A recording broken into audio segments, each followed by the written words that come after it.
Why do we die? We die because of the buildup of error. Error in our DNA, errors in our cells because of chaos, the second law of thermodynamics. Things rust, things fall apart, things die. But if you add energy from the outside, you can get around the second law of thermodynamics. For example, with gene therapy, we'll be able to attack aging at 3 levels. One is telomerase. We know that a cell has a clock. A clock, skin cells divide 60 times and then they go into senescence and then they die. Why? The telomeres get shorter and shorter and shorter. It's like a clock. After 60 reproductions, the cell dies. However, we've now discovered telomerase. A Nobel Prize was given for the discovery of telomerase. It stops the clock. Now, why don't we all take telomerase? Got to be careful. This is powerful stuff. You see, telomerase also is used by cancer cells. Cancer cells are also immortal. That's why they kill you, because they are immortal. And that's one way that cancer cells become immortal. So we have to control telomerase. Second, we know that if you want to live 30% longer, eat 30% less.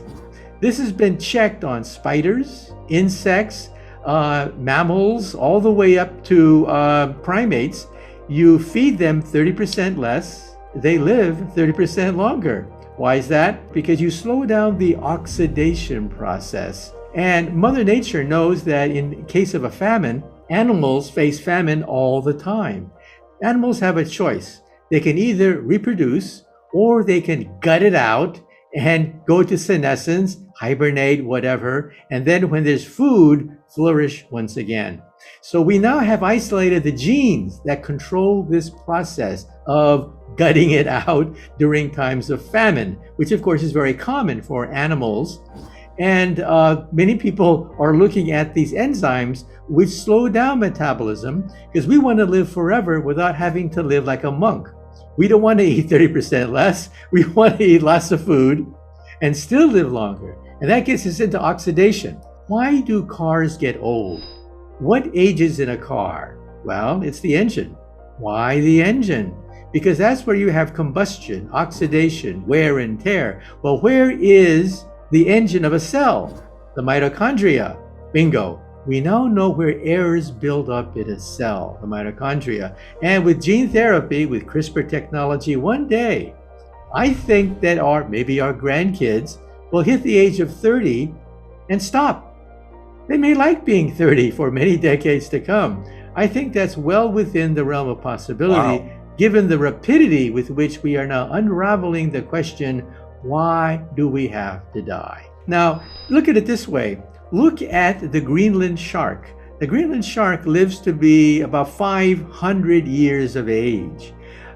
We know that because just like tree rings, you can look at the eyeball of the fish, count the rings, and calculate the age of these fish, and they are between 400 to 500 years of age. So in other words, why do we have to die? In the Arctic, where these fish are, metabolism is much slower. And slower metabolism means errors build up slower. And again, that's what aging is, the buildup of genetic and cellular mistakes. They build up, cells get sluggish, they eventually die as a consequence. But with gene therapy, perhaps we can reverse that aging process, correct the mistakes. So this is something that we should think about.